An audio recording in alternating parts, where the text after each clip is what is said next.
అన్న ముందుగా చిరంజీవి గారు హ్యాపీ బర్త్డే సార్. ఇలాంటి బర్త్డేలు ఎన్నో చేసుకోవాలి మీరు, మనస్ఫూర్తి కోరుకుంటున్నా. ఎందుకంటే మేము చిన్నప్పటి నుంచి అభిమానం చేసేది ఒక చిరంజీవి గారిని.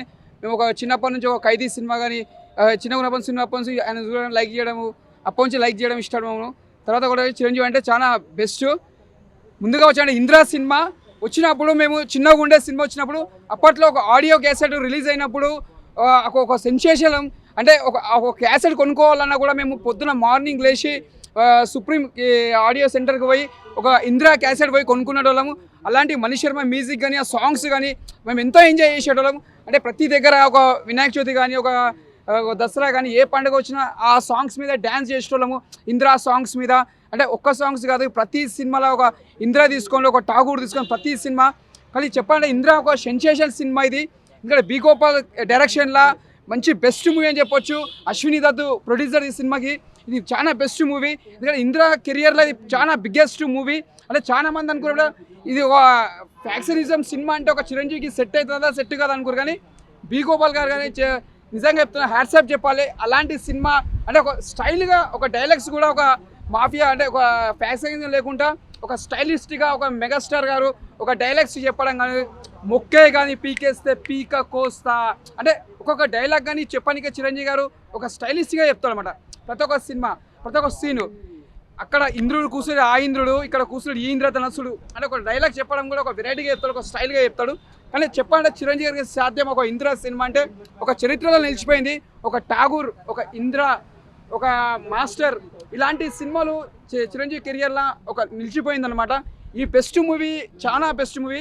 అప్పుడు ఒక సిల్వర్ జూబ్లీ మూవీ చేసినప్పుడు మేము చాలా చిన్నగా ఉన్నాం అనమాట. సినిమా సిల్వర్ జూబ్లీ చేసినప్పుడు మళ్ళీ మెయిన్ టాకీస్లోకి వచ్చి 100 డేస్ సాంగ్స్ కోసం వచ్చి మరీ డ్యాన్స్ చేసేవాళ్ళము. 50 డేస్కి 100 డేస్కి సిల్వర్ జూబ్లీకి. ఇప్పుడు మళ్ళీ ఒక స్క్రీన్ మీద మళ్ళీ మెగాస్టార్ గారు కనిపిస్తున్నారంటే అప్పుడు ఈ సోషల్ మీడియాస్ లేదు, ఒక యూట్యూబ్స్ లేవు. ఇప్పుడు ఉన్నాయి కాబట్టి ఈ యూట్యూబ్స్ అనేది ముందుగా హ్యాట్సాప్ చెప్పాలి. ఈ యూట్యూబ్స్ వల్లనే ఎంతోమంది ఇప్పుడు ఫ్రీ రిలీజ్ సినిమాలు అవుతున్నాయి కాబట్టి పబ్లిక్లో చాలామంది ఈ పబ్లిక్లో తెలుస్తుంది కాబట్టి ఇంతకంటే హ్యాట్సాప్ చెప్పాలి. దీనికోసం ఏం అడుగుతారు చెప్పండి. ఇంకా బోలో మెగాస్టార్కి జై జై మెగాస్టార్. ఇలాంటి హ్యాపీ బర్త్డే ఎన్నో చేసుకోవాలి. ఒకటి చెప్తున్నాను నేను, మెగాస్టార్ అభిమానులు కానీ ప్రభాస్ అభిమానులు కానీ రవితేజ అభిమానులు కానీ అందరూ అభిమానులుగా మంచిగా ఉండాలి, కొట్లాడుకోవద్దు. ఏ ఫ్యాన్స్ అయినా కూడా మనం ఒక సినిమా లెక్క చూడాలి, సినిమా లెక్కనే చూసి వెళ్ళిపోవాలి. అంతేగాని ఒకరి కోసం మనం ఒకరు తిట్టుకోవద్దు, చేసుకోవద్దు. అందరి ఫ్యాన్స్ అందరు ఒకటే అనుకోవాలి అంతే. అట్లా అనుకునే వాళ్ళు ఎప్పుడు హ్యాపీగా ఉంటారు. ఇప్పుడు చిరంజీవి ఫ్యాన్స్ చూసి హట్టు కావద్దు. ఒక ప్రభాస్ ఫ్యాన్స్ కానీ, ఒక మహేష్ బాబు ఫ్యాన్స్ కానీ, ఒక బాలకృష్ణ ఫ్యాన్స్ కానీ ప్రతి ఒక్క ఫ్యాన్స్ అందరు కలిసి ఉండాలి. ఒకళ్ళు కొట్లాడుకోవద్దు, వాళ్ళందరూ మంచిగా ఉంటారు. మనమందరం కూడా మంచిగా ఉండాలి, కొట్లాడుకోవద్దు, హ్యాపీగా సెలబ్రేట్ చేసుకోవాలి. జై మెగాస్టార్ అనే ఫస్ట్ ఆఫ్ ఆల్ అందరికీ ఇట్స్ అ వెరీ మెగాస్టార్ అభిమానులందరికీ ఇట్స్ అ ఫెస్టివల్.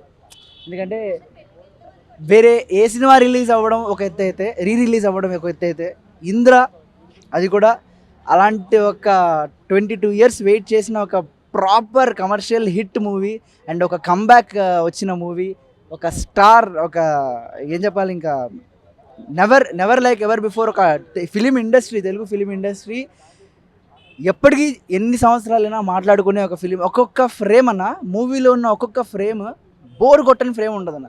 స్టార్టింగ్లో చూసుకుంటే కామెడీ సీన్స్ కానీ, పాటలు కానీ, యాక్షన్ సీక్వెన్సెస్, ఎలివేషన్స్, హైప్, ప్రతి ఒక్క క్యారెక్టర్ ఇంకా మాటలు లేని సినిమా ఇది. ఎన్నిసార్లు ఇప్పుడు నేను ఆల్రెడీ సుదర్శన్లో చూసేసి వస్తున్నాను, మళ్ళీ ఇప్పుడు ప్రసాద్స్లో ఆ సౌండ్ ఎంజాయ్ చేయడానికి యాజ్ అ మ్యూజిషియన్గా I'm coming to watch the movie and to celebrate this day. Yeah, I'm a guitarist. నేను ఓన్గా నేర్చుకున్నాను అండ్ నేను మ్యూజిక్ సింగర్ కూడా. అనే పాటలు నేను వింటూ పాడుతూ పెరిగాను, మెగాస్టార్ అనే పాటలు. సో ఆయన ముందు నేను పర్ఫామ్ చేశాను 2 years ముందు ఆయన బర్త్డేకి. It was a very great moment for me in my life. And మళ్ళీ ఇంకొకసారి అవకాశం వస్తే అన్నయ్య కోసం మళ్ళీ ఇంకా పర్ఫార్మెన్స్ కూడా ఇవ్వగలను. 4Kలో వచ్చింది కదా, ఈ తేడా ఏమనిపిస్తుంది? హై క్వాలిటీ ఉంటుంది కదా, అంటే ఏమైనా తేడా అనిపిస్తుందా? నాకు నేను చిన్నప్పుడు చూసాను థియేటర్లో 3-4 సార్లు, అది నాకు గుర్తులేదు. కానీ ఇప్పుడు చూస్తుంటే అది ఇప్పుడు ఫ్రెష్గా ప్రింట్ తీసి రిలీజ్ చేసినట్టుంది టింట్. సో ఆ ఎక్స్పీరియన్స్, ఆ క్వాలిటీ, ఆ డాల్బీ అట్మాస్ క్వాలిటీ, అది అందరూ మళ్ళీ ఎంజాయ్ చేయాలి.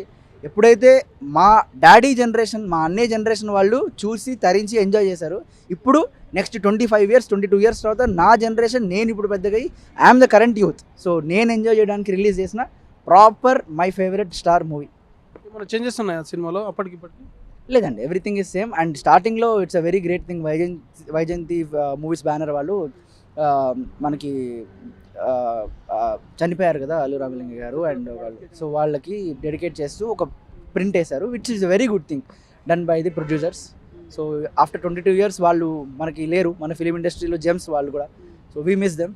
ఎస్పి బాలసుబ్రహ్మణ్యం గారు, ఆయన ఒక్కొక్క పాట వింటుంటే ఆయన స్క్రీన్ మీద కనపడ్డారు. సో ఆయన మిస్ అయ్యాం. నేను యాజ్ ఎ సింగర్గా బాలు గారి వీరాభిమాని కదా, ఆయన హీఈస్ అ లెజెండ్, ఆయన కూడా మనకి సినిమాలో కనిపిస్తారు. So it's a great thing. Chiranjeevi గారు బర్త్డే సందర్భంగా ఫ్యాన్స్కి ఏం చెప్తారండి? పండగ చేసుకుందాం, ఇవాళ ఒక పండగ. మళ్ళీ ఆ సినిమాని మళ్ళీ ఎప్పుడు వేస్తారో తెలీదు. 22 years ఆగి వేశారు. ఏ రోజు శివరాత్రికి వేయలేదు, బర్త్డేకి వేయలేదు, 15 సంవత్సరాలకు కూడా వేయలేదు. 22 years తర్వాత ఇంద్ర అనే ఒక మూవీ వేశారు. ఒక్కొక్క ఫ్యాన్కి ఆ మూవీ ఎంత పిచ్చో నేను థియేటర్లో ఆల్రెడీ చూశాను, నా గొంతు కూడా పోయింది. అండ్ ఇంకా ఫ్యాన్స్కే అది అర్థం అవ్వాలంటే మీరు ఫ్యాన్ అవ్వాలి.